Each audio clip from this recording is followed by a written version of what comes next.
Howdy guys, and thanks for joining us today in the Alphabet Soup production workshop event. In today's series of workshop videos, we'll be going over a brief overview of how to create a short film using your mobile device, as well as how to register and submit your film onto Film Freeway. If you have any more specific questions that you need answered to help you make the best film possible for the Alphabet Soup 48-hour film competition kickoff event March 11th, then stay after our production workshop videos for our Q&A, where you can ask any question you want and we'll answer them the best we can.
Hello everyone, and welcome to this portion of the workshop for the Alphabet Soup Film Competition.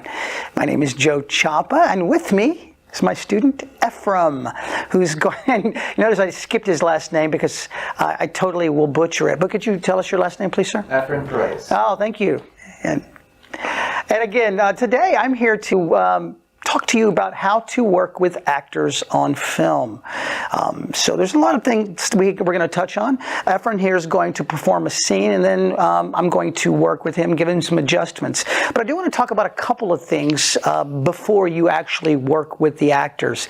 To me, the number one thing in working with actors and getting them to achieve your goal, your objectives for the film, is to cast well.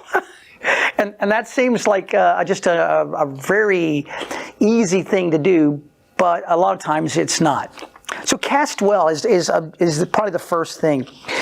When you're working with actors, a lot of the stuff that happens when you film, all the prep work should happen before. This is not like working with theater. If you work in the theater, you have a series of rehearsals where, as a director, you can work with the actors and get them to try different things. You don't have that. When you get to a set, you were there to film and, have a couple of adjustments and film and then go on to the next scene. So all that prep work that we do in the theater needs to be done before you get to the set. And the things that you're going to talk about is you talk about the vision for the scene, the character's objectives, their emotional state. What is it that they want? These are all things that you should run through before you actually get to set. Once you get to the set, I think it's important to go over these things with the actor. And so, like I'm about to go over a couple of things with Ephraim that deal with his monologue. So Ephraim is doing a monologue today in which he's talking to his father. His father is an abusive man, and there's a scene before where his father literally beats him with a belt. He's all scarred and bruised. And in this particular moment, right before this happens, Ephraim, your father talks about how the father kind of has a moment of contrition where he's like, I'm sorry, you're a good kid. And to the father, that's kind of his way of saying he's sorry. And so Ephraim, in this scene, you hear basically, I'm sorry, and it sets you off. He puts his headsets on, the father does. Ephraim realizes that his father can't hear him, so he's kind of brave. He's brave, right? You're brave at this point, right? Because you know that if your father actually heard this, he'd probably beat the crap out of you, right? Yeah. All right, so in this monologue, what is emotionally what's going through your head? A lot of just anger towards how he treated me, and then the next week he just pretends like nothing even happened. Just some false words, to me at least. Okay, and so what do you think is a reason for you to say all this? Why are you saying all this to him? Because it's just been building up. Like years and years of being treated like that, and then it gets really bad to a point, and all he has to say is, "You're a good kid." Okay. So, okay, I want you to look into the camera like your dad is there, but he's not listening. Yeah. And this is your chance to be brave and get this all off your chest, okay? Yeah. All right, take a moment. When you're ready, begin. Dad? Jefe? For what it's worth, it wasn't just Mom who raised me. It was you too. You're half to blame. You're the idiot who knocked her up, right? Your last name is mine too, right? Everything about me that you resent is half of you too. So take some credit. You bred me with shoes and belts and fists and anything else you could throw at me. You taught me to cower and shake my head and cover my ears at night so I wouldn't hear Mom screaming while you slapped her. And I could grow up to be just like you. But I won't. No, sir. I won't become like you. I'm not going to go out there and hate on the world for the crap I bring on myself. Put it piling on some real hurt for the people who care for me most. No. I won't end up like you. And God knows I may turn out worse than I actually am. But at least I won't be you. Okay, good. All right, so now when you work with actors, when you talk to actors, it's very important to avoid generalizations. You want to go, okay, I need you to be bigger. Or, can you bring it down? What does that even mean? You know, so actors work with actions, and so when we try to give them a critique or things that we want them to do, think about actions, wording it in an action, because actors are really good at doing actions as opposed to just being. If I say, okay, I want you to be drunk. What does that even mean? But if I say, okay, I want you, as you're doing this monologue now, to work on steadying yourself because the floor is kind of moving. You could do that, right? It's an action. So it's very important to do that. So in our case here, what I want you to do here, I want you to think about your father there and think about everything that he's given you. Everything he's done to you. And I really want you to lash out, but then at the same time, I want you to lash out and then catch yourself, because if you get too loud, you could wake up. Yeah. So I want you to think of like being that puppy, and I'm saying this because I got a new puppy, that barks, and then all of a sudden the dog stands up and they're just kind of, oh, okay, I'm sorry, you know, that way. And I want you to feel when you're saying these things, I want you to let the audience see the pain. The pain. I want to see how all this stuff is difficult to get out. And you've been holding it in, and it's just starting to rush out now. And we want to see the pain, not here. I want to see it in the eyes. Okay? I want to see it in the eyes, and I want to see how difficult it is. All right? Show us how difficult it is. All right? Can we try it again? Yeah. Dad? Jefe? For what it's worth, it wasn't just Mom who raised me. It was you too. You're half to blame. You're the idiot who knocked her up, right? Your last name is mine too, right? Everything that you resent about me is half of you too, so take some credit.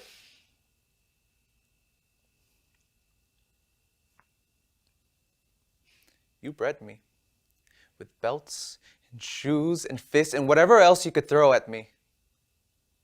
You taught me to cower and shake and cover my ears at night so I wouldn't hear Mom screaming while you slapped her. You taught me shame. But I won't become like you. No. I'm not gonna hate the world for the crap I bring on myself. I'm not gonna pile on hurt for the people who care for me most. No. I won't become like you, and I may turn out worse than I actually am. But at least I won't be like you. Good, much better. And so after that, I would replace this actor because he's not any good. Now I'm playing Ephraim. That was really nice. That was nice. Actually, you can do that on tonight on the stage. So a couple of things that I do want to talk about when you are addressing the actor. I think it's important to let them know ahead of time what you expect. I don't think it's beyond the realm of possibility, or it's a stretch to say, I need you to cry here. I need to see emotion here. And again, what that is always up to the actor. I know that as an actor myself, that when a director tells me something and I go, okay, I'm not going to sit and go, well, why do I need to cry here? Because my job is to act. Mm-hmm.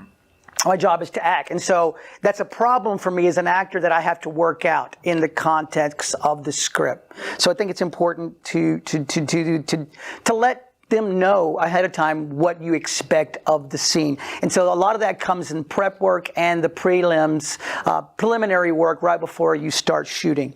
One other thing, I think it's important to let them know that when they're doing a scene or a monologue, to be consistent, because you'll be filming it like more than once. And so if he's doing something with his hands the first time and he doesn't do it the second time, or like me when I did a film a couple of years ago, moving a drink can and then not putting it back, and then we filmed again, it wasn't there when I needed to grab it. All those things are so important, and they're little bitty details that will show up in the final product.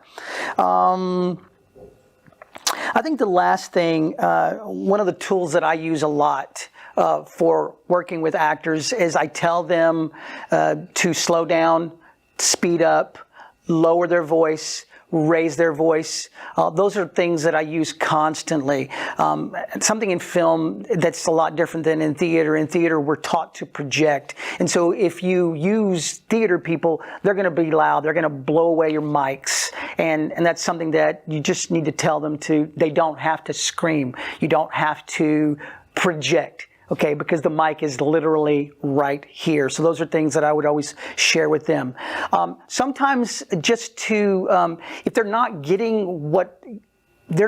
you what you want, a lot of times just stop and say, hey, in this scene, just listen to what's being said and react. Sometimes just something as simple as that will achieve your objective.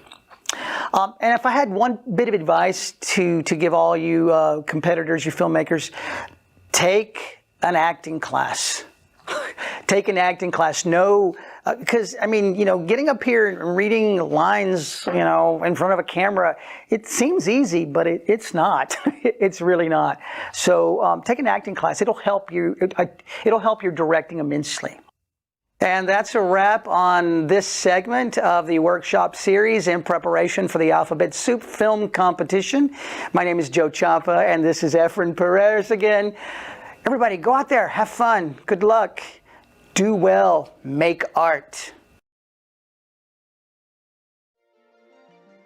And then you have a lot of settings right here that you can swipe up or down for. If you swipe up or if you swipe over to the right, you'll see a reset button. This is going to be used to reset all of the settings. So if you end up changing a bunch of stuff and it's not looking right, you can just tap reset. It'll go back to its default state and then you can start tweaking things again. All right, so let's go ahead and start with ISO. So if we tap on ISO, this is going to be the amount of light sensitivity the sensor is set to. So if you have a higher ISO, it's going to be more sensitive to light, thus being brighter. So if you're shooting in a low light situation, raising the ISO is going to make the image brighter. However, it comes at a cost of noise. So if we go into ISO and adjust it, and we no longer want to keep that value, we can either dial it back, we can tap on the reset button, or we can come up here. Once you start adjusting it, we can tap where it says manual, and it's gonna switch it back to auto. So now diving into the next option, which is shutter speed. This is how long the shutter stays open. The lower the number, the longer the shutter is going to stay open, the more light that's going to be let in. The higher the number, the faster the shutter is going to be, letting less light in. So if you want to do like a slow shutter photo, so think about like a long exposure, so you want to really smooth out the water, or you want to have the clouds look really soft, you're going to want to take your shutter speed and go pretty low. So you're going to want to do like maybe 2 seconds, 1 second. You can go all the way up to 30 seconds, which is going to be an extremely long exposure, but that's going to give you a ton of like light trails and movements in your shot. And you could use the exposure compensation here to dial in your exposure. So right now, everything is properly exposed, but say I want to underexpose my hand a little bit, I can take the exposure compensation here where it has a plus and a minus and dial it into the negatives. And as you can see, the image is getting darker. But if I want to brighten the overall image, I can go into the positive numbers, raising the exposure, and it's automatically going to compensate for whatever I put here by adjusting the shutter and ISO on its own. So that's exposure and exposure compensation. So that's what that is right there. If you have your exposure compensation set up to 1 and you just want to quickly dial it back, again, just tapping that reset button will reset everything to its default state. Now, right next to the exposure compensation, we have AF, which is autofocus. If you tap on it and then tap up here where it says auto, or just start adjusting it like this, it's going to automatically put it in manual focus. And if I put my hand up here and then start dialing in the focus, you can see like a green light go around my hand or on my subject. And that is focus peaking. That lets you know what's in focus and what's not in focus. So right there, you can see my ring is in focus. And if I go to the light back here, you can see the light is starting to turn green, which means the light is in focus. So that's how you can manually focus inside of Pro Mode. And then if you want to go back to autofocus, just tap up here where it says manual, and boom, now you're using the autofocus again. Right next to AF or focusing, we have WB, which is white balance. This is how you can adjust the colors in your shot. So if you notice that the colors are a little funky, you can just tap on WB and then manually adjust the white balance until you get it to where you want it to be. This is probably the #1 thing that you'll use inside of Pro Mode. Next to the white balance settings, we have some fine-tune controls for the image. So we have a contrast slider, so you can adjust the amount of contrast in the shot, which is basically how the highlights or bright portions of the image interact with the dark portions. Then we have highlights, so you can control kind of like the highlight roll off right here. We have shadows. You can boost the shadows, you can lower the shadows, you can really crush them if you want. You can adjust the saturation, which is going to be the overall colors in the scene. So if I bump up the saturation, you can see my hand is getting really red. and then going down is going to mute things and get rid of that color. Next to saturation, we have tint. This is gonna work in conjunction with white balance. So if you adjust your white balance, but you notice that there's still like a little bit too much green or too much magenta in the scene, you can come under tint and you can either add magenta or you can add green to balance it out. If we tap on that, we have 4x3, 16x9, 1x1, and full. Nothing new here. I kind of covered these inside of like the regular camera walkthrough. They're just also in pro mode. We also have our timer here. So if you're trying to do like a selfie and put your phone on a tripod and be in the shot, timer is going to come in handy.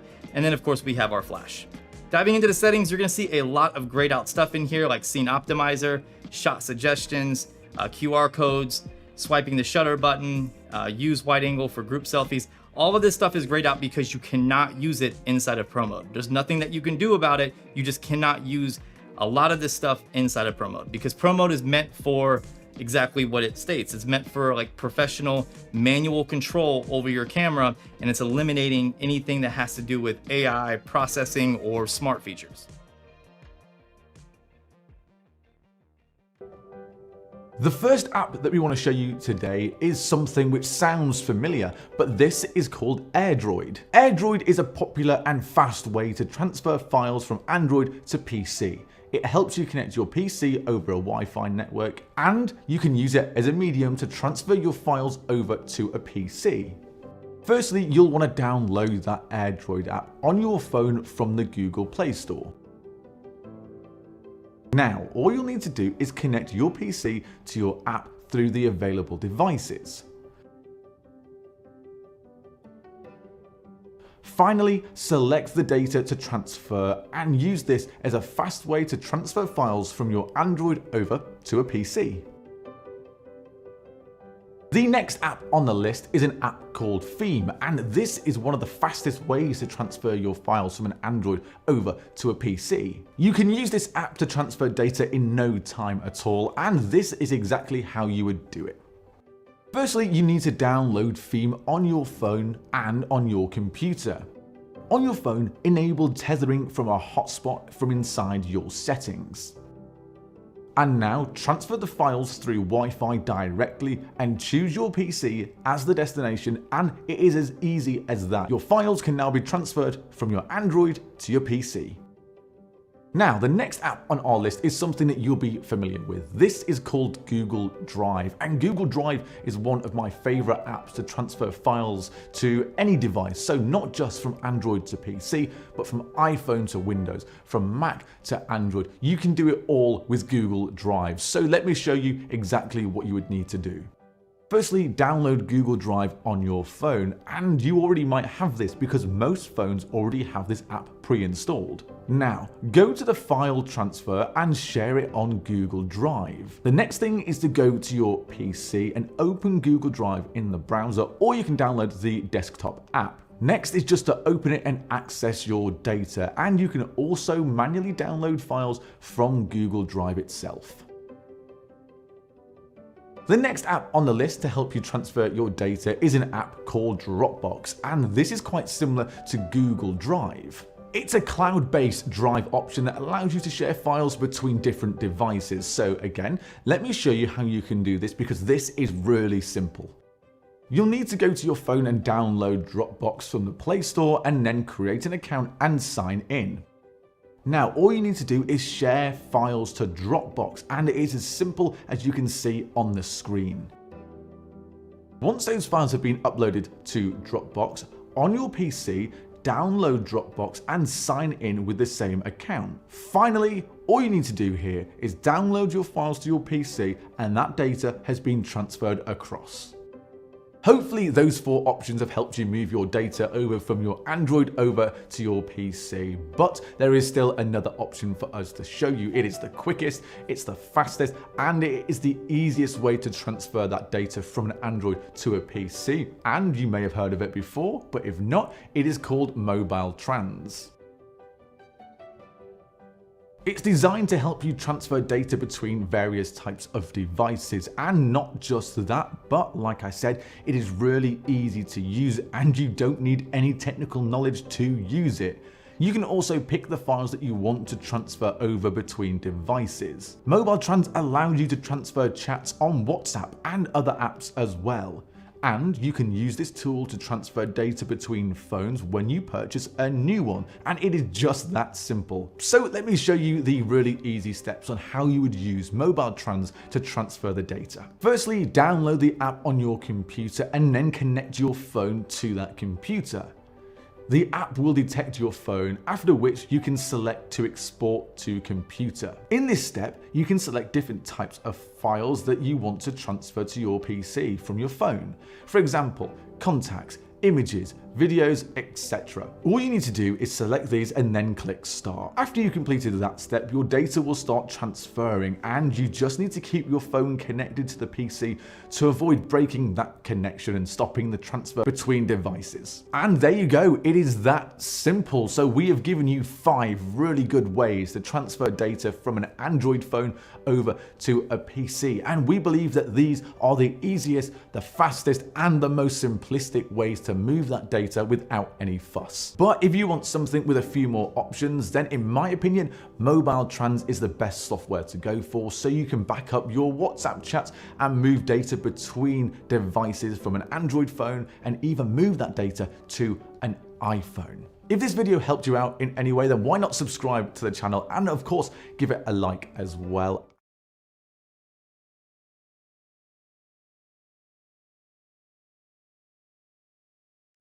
"It's a weary life, it is," she said, "doubly blank in a woman's lot. I wish, and I wish I were a man, or, better than any being, were not. Were nothing at all in all the world, not a body and not a soul, not so much as a grain of dust or a drop of water from pole to pole. Still the world would wag on the same, still the seasons go and come, blossoms bloom as in days of old, cherries ripen and wild bees hum. None would miss me in all the world, how much less would care or weep. I should be nothing, while all the rest would wake and weary and fall asleep."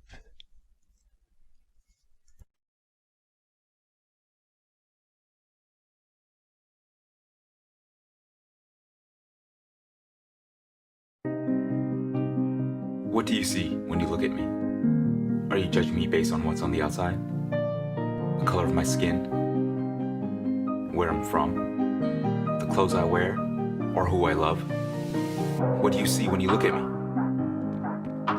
How about you stop judging me and join me? See my strength. See my passion. But most importantly, my heart. I enjoy my life. Beauty can be found everywhere. In my family.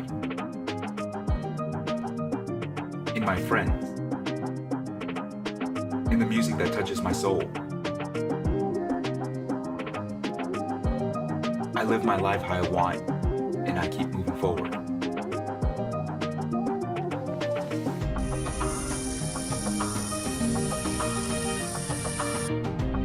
My pain will lead to my success.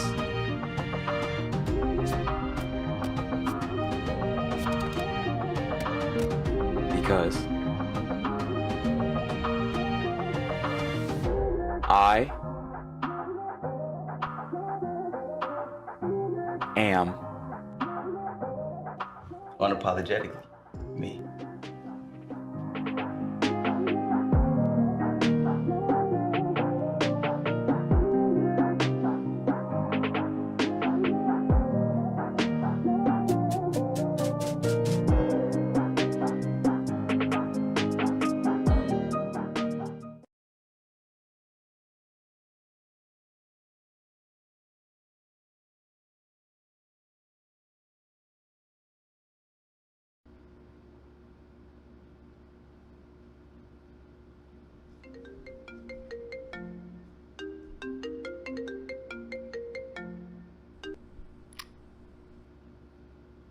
Okay.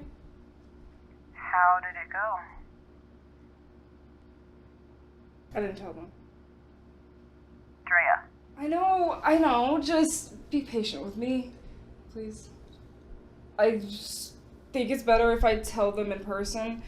And they're coming down for my birthday. Give me some time to mentally prepare, you know.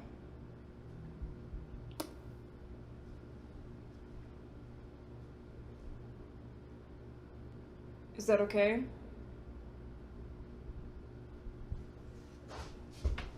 Please say something, please. What's there to say? Sounds like you've made up your mind. Monica, I could lose my whole family, my friends, everyone, if they found out. You remember how they reacted when Kayla came out, right? I'm going to sleep. Monica, don't be like that. Say you'd be embarrassed if everyone knew about us. Why would you go there? Keeping this inside is just gonna kill you. Okay.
It's you, Drea. You're killing us.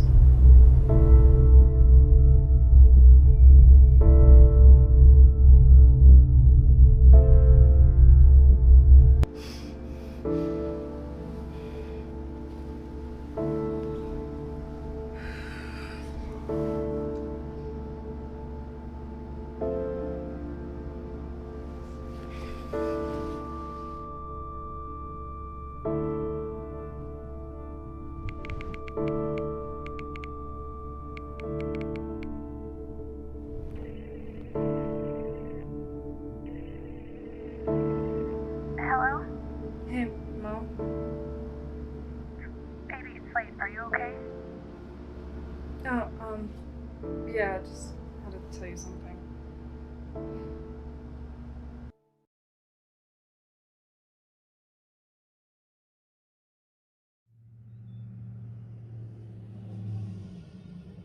Life is weird. But in a funny way, and it's interesting. It comes in stages that can be almost impossible to distinguish at times and then brutally obvious in others. This weekend, I watched the next chapter in my grandma's life basically bulldoze over her. She's 85 years old and is moving to an assisted living center this week. As we packed and sorted through a life's worth of belongings, I couldn't help but be a little sad. And yet, She seemed ready. I don't know, maybe even hopeful. Oh, is that what that is? August, I can see the. After living the last 14 years without my pawpaw, and the last year of COVID quarantining, unable to see or touch anyone she loves, I realized how much isolation she's leaving behind. Yeah, this is also this. You want one? You're kidding. No. You thought it'd be 180. Yeah. And when you She's not very sentimental. I am. the serrated edge. I'm a hoarder. With nothing in this house to comfort her but memories. This will be a new beginning, a new society of people for her to become a part of and not be alone.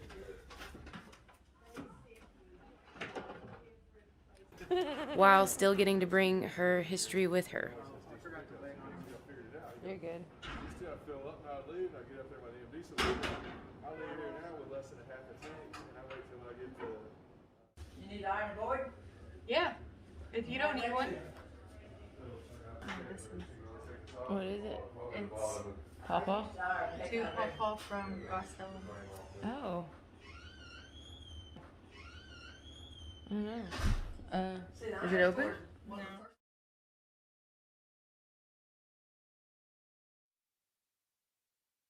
Wow, what a whole bunch of lovely information. I'm sure that's going to help you guys out, all of you new filmmakers, and maybe learn something if you're a veteran. Now we'll go into our Q&A, which is lacking, but at any point you may ask a question. And we have a guest with us for this Q&A, lovely Sam Rankin. She is a DFW freelance cam op and drone operator and a UTA alum. Hi, Sam. Hi. So your film actually was the last one shown. Yep. Yeah, that was, it was a very lovely documentary. I remember the first time I watched it. Thanks. And helping your grandmother move and like trying to make this 48-hour film. I'm just curious, like, how did you handle time management? Yeah, with this festival specifically, like time management is a big thing. And I made a doc which had a little more flexibility, I feel like, than your average, fiction film. But with the festival, it's more of like 24-hour film festival. You have 24 hours to shoot because you really want to spend the second day doing all of your post work, because you're file transferring, you're editing, exporting, and then uploading to Film Freeway is going to take a lot longer than you think. Mm-hmm. So yeah, for me, and I think a good strategy for a lot of people is just to kind of be working on your idea this week, coming up with what like key themes you want to hit on, whether it's fiction or documentary. So that way, whenever it's announced and you have the prop, you can just kind of work that in and know what you're going to shoot. Yeah, because you really only have like a day to shoot. Yeah. Yeah. No, that is a great segue into a conversation about how you should be handling your time. And I agree with you too. Probably one of the best advice you can have given to you is to start planning as much as you can before the 48 hours even begins. So before March 11th, which is our kickoff event, start thinking of story ideas, start getting your cast and crew, even get stuff like Crafty ready. Think of locations you have access to, just things that will expedite. So then when the 48 hours comes along and you get your mystery prop, you guys can just start shooting ASAP. I just wanted to talk about what are some of the more, well, I guess it might just be a case-by-case basis, but for you, what's the more time-consuming thing in the whole filmmaking production process? Well, for the one that I did for this competition, because it was a documentary, I shot it on the Galaxy 21. So I didn't have to worry about crew or equipment. It was just me and the phone. But then that meant that I had a much more time-consuming post-production process because I then had to spend the day kind of finding the story that I wanted to tell through the edit. Because when making a documentary, you just have a bunch of footage to weed through. Whereas if you had a fiction, you would have much more planned shots and story. So it's ready to put together really in the edit, but you have to have all of the pieces lined up before your shoot as far as crew, cast, and everything. So yeah, for me, it was definitely my most time consuming part came in post, during the edit, putting together story, and then having to record voiceover because I didn't have any audio or sound planned as I was shooting the footage, so. Yeah, that is, I guess it's a choice of choose your poison. Yes. So you have, documentary, which in itself has its pros and cons, like you're listing, and the narrative itself. I imagine many of you are interested in narrative. Aside from genre, something you should consider when writing your script is dialogue versus non-dialogue, because every word takes time, every action takes time, and writing dialogue takes skill. I mean, writing is a talent in itself. So you may be better served to think about perhaps maybe I just want to make a action film, and by action I don't mean John Wick or Die Hard, but just no one's speaking. Yeah. Yeah. What about, like, do you have any suggestions as far as? I mean, yeah, always writing is a whole process. So if you're going to write a script for fiction, you're going to have to be figuring out what your dialogue is going to be this week, and then ready to adapt it come the 48-hour announcement. But I mean, even in my doc, because there's voiceover, because you have to have some sort of soundtrack, there's still writing that comes with that later. So it's more of just figuring out the story you want to tell, and maybe you tell it in fewer words to no words. Maybe you do something that's more of an artistic or experimental piece, so that way you're leaving the story more up for interpretation, and it's just kind of you're trying to get across your DEI, meaning your DEI, whatever you're trying to say, in more visuals. And then you're still going to have a lot of back end work in post, but you'll have maybe easier time prepping, easier time figuring out how you can make what you can with the means you have if you don't have as much like writing or dialogue or actors needed. It's really meant to be as flexible as it can, so you can do whatever, but it's how are you going to prepare for what you want to make? Yeah, it's definitely a matter of resourcefulness, like how you can handle situations on the fly and the resources available to you. And also just keep it simple. 48 hours flies by, and as Sam said, it's really like 24 hours. Yeah. And like maybe the simplest thing is not to shoot it on a phone, because you can use any camera you want. So maybe if you're wanting to shoot on a DSLR, if that's what you're more comfortable with, if you want to shoot fiction and you want to be able to change lenses, shoot on whatever is easiest for you. If you're worried about file transfer, then maybe your own iPhone or DSLR is going to be easier than something you don't know. I found that the Samsung was really easy because then I didn't have to worry about other equipment and I could just carry a phone as normal. So like take into consideration that as well. And just to touch on that with file transferring, please do a workflow test. This goes along with what I said earlier about pre-planning before the 48 hours begins. Whatever device you choose to use, like shoot something, 5 seconds, 10, doesn't matter, and pick what editing software, whether that's on your computer or your phone, and do the whole workflow. Get that footage from your phone, from your camera, onto the editing software, and see what problems, because you may have to download some random software. That's happened plenty of times. And then also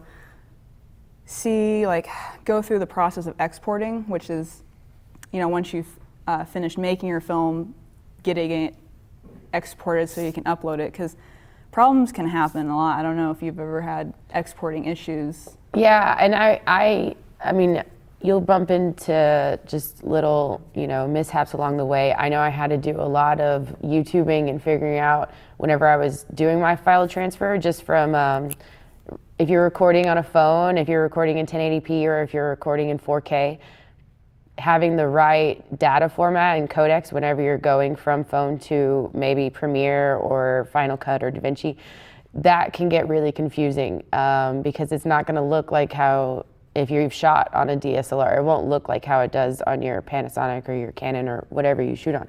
So yeah, there's definitely going to be bumps. It's good to figure out your workflow ahead of time. So maybe if you have to look up tutorials or you have to Google something, how do I do this? Then you have time and you're not trying to do that in the 48 hours. Mm-hmm. Yes, YouTube is going to be your best friend. Yes. And speaking of help, just before I forget, at any point during the 48-hour film race, if you have any questions, please email alphasoupcontact@gmail.com. That's alphasoupcontact@gmail, with your name and your issue and a best contact, and then someone from our team will help you as soon as possible. This way to talk about how it is to work alone, because you and I both favor small crews and we just tend to somehow work solo. Yeah. It's nice in its own way. Yeah, especially for something like this, when you don't have a lot of time. The smaller the crew, the faster you can move, the faster you can get all of the shots you're wanting, because no matter what it is, you're gonna want to probably overshoot. You're gonna want a lot of footage to work with because you only have the day to shoot and you only have the next day to edit. So there's not really time to go pick up any shots you might have missed. So yeah, I mean, you can have, whatever crew size you work best with, but because it is, you only have a week to plan and then a weekend to do it, the smaller crews tend to move faster. And if you're by yourself, you move even faster. But then you also have maybe it's a problem you don't have any other input. So you might feel that you get snagged or you've run out of steam or inspiration, or you kind of lose track. At least if you have someone else there, they can help give you more input. Yeah, for certain. Would you say documentaries let's just talk about genre. Okay. I suppose. The ones that may be a bit more simpler, some people might think, but deceptively simpler, is drama. Yes. They think, oh, drama, it's like people and situations in the normal world. But again, like the dialogue issue, please watch out for how much dialogue, because that stuff, you only have 5 minutes, including the credits. Horror is, depending on what you want, like practical effects or more suspense, be time consuming. Yes. And during production and in post. So yeah, genre is important, but that doesn't mean steer away from something. You can definitely still pull off a lot of art quickly. With different lighting, you can, make a room that is not really set decked as much as maybe you want, and you can just light it and show only what you want to show. So your production can be as big as you want, but time management always will come back to that. But yeah, genre is fun because if you lean more towards a certain genre, then you definitely have more guidance. You already have more of a platform to start with, whereas documentary, you kind of have to find your subject and then figure out your story on the back end. So yeah, and then with experimental, sometimes you don't know what you're making the entire time you're making it. Like a video poem, yes. Perhaps. Yeah. So we could talk about an art piece. The 48-hour race could also be an opportunity to just try something new. I created a piece last year. I just call it art, not a film. Because I'm a cinematographer as well, and I just chose to look around the world around me and just try to make something visually appealing, and while shooting, creating a narrative of some sort in mind. And then I actually found the poem last. So, what you think the right order may be is not always the case. What many filmmakers may think is that, oh, you write the script first, then you storyboard. For me, I actually storyboard first, and then I write the script, because then it's just like I know exactly visually what's going on, versus if I write the script, for me, the infinite possibilities become doubled. Yes. At least for me. How do you come up with your shots? I definitely see it first and write what I see. But I am not good storyboard artist, so it's just squiggles.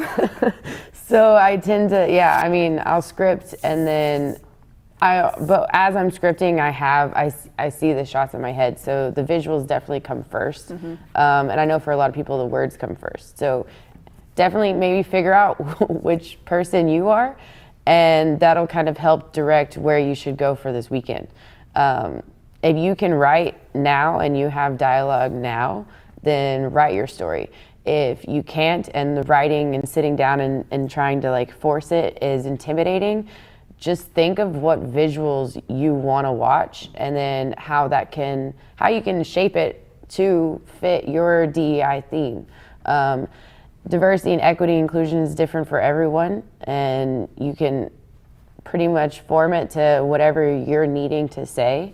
So don't be intimidated by the theme or by the story. It's however it comes. If you just want to shoot a bunch of footage and then find what you have in there, there will be something. Yeah. If you're shooting, there will be something there. And that's a great exercise in editing. Yeah. If you do it that way. But those are all great points, great words. We have our first question. How exciting. It is, what would you have done differently for last year's race, knowing what you know now? That's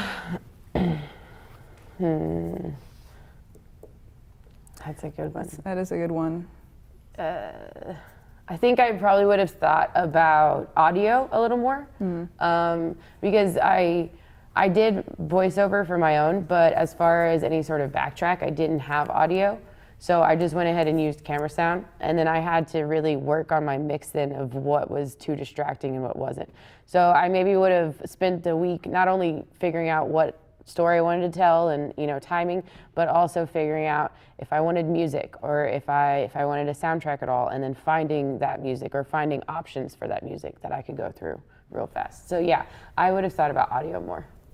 Yeah, I did think about audio, because that's the thing. If you have dialogue, you have to clean it and make it sound. You have to capture it well too, and then you have to edit it.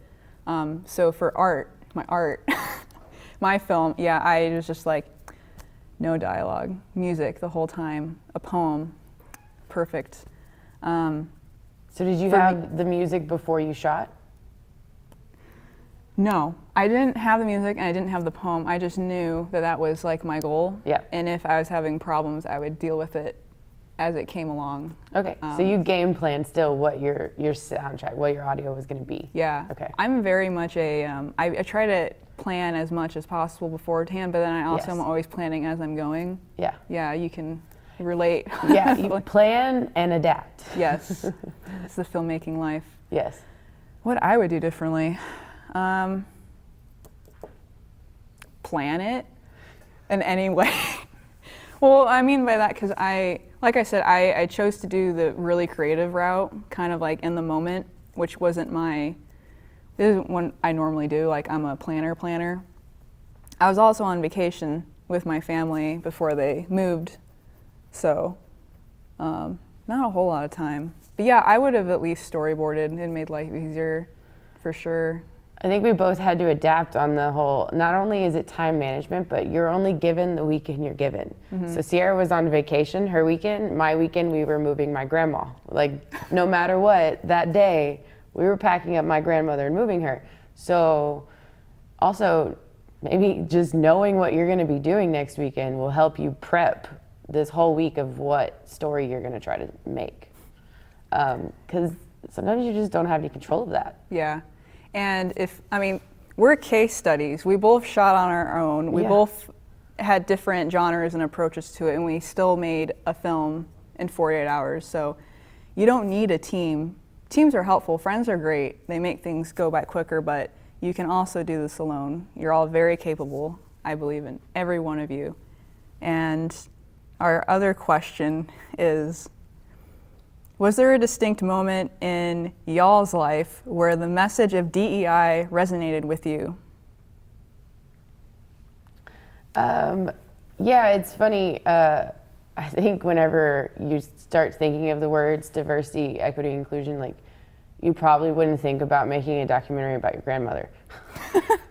That's not what you go to. But at the time, a year ago, it was February 2021, we were going into yet another year of COVID.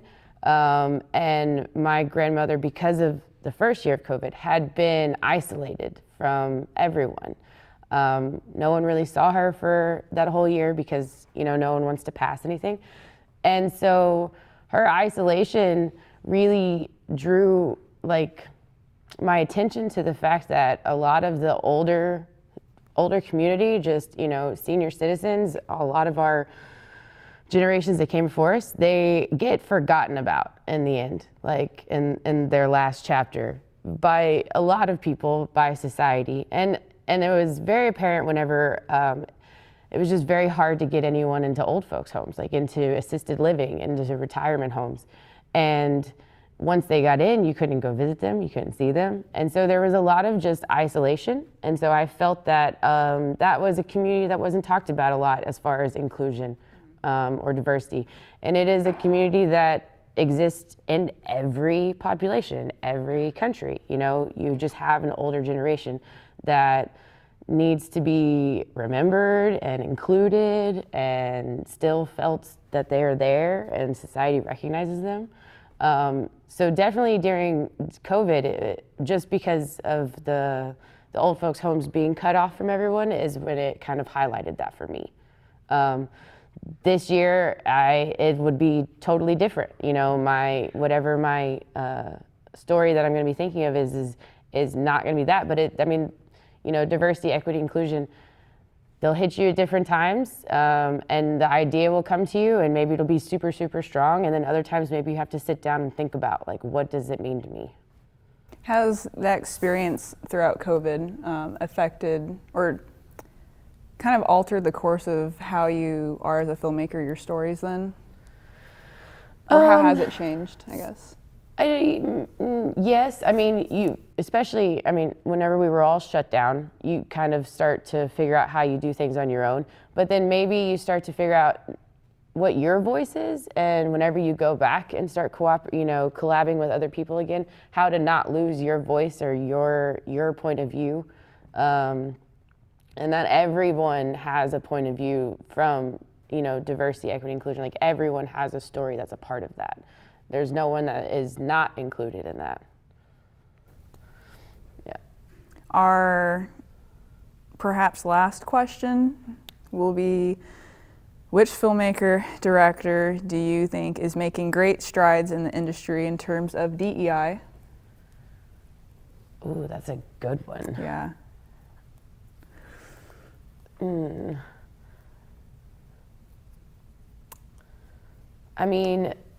Just immediately first thing I could think of just popped in my head was Lulu Wang, because the farewell was a couple years ago, but I think it was just so impactful and transcending to the point that it was a very specific cultural movie that reached everyone. But also she's up and coming director. I think it was her debut director. And she really made her voice known through not just her script, but how she directed the film and then how the film was received by audiences. There's a lot, but she's just one. There's so many right now that it's, just telling your own specific story that may seem very niche to you is actually just broadening the horizons of everyone else that comes and sees it. Yeah. Is she dating Barry? Yes. As well? Yeah, that's one that was Barry Jenkins. Yeah. They're a power couple right there. They are. Well, thank you, Sam, for taking time out of your day to come join us in this Q&A, and thank you all for watching this in the future for when you need help. some guidance in making your 48-hour film. Our kickoff event is on March 11th at noon. On our social media, you will find links to the Film Freeway where you can register now or during the 48-hour race. I recommend doing it before because you may end up having some issues. It may be a little confusing. And again, during the 48 hours, if you have any questions, email your name, the issue, and your contact. If the issue is too many words, just give your phone number, and that's fine. And that's at alphasoupcontact@gmail.com. You can find that on all of our social medias. And I hope to see your guys' films and have fun, because filmmaking is a very fun process.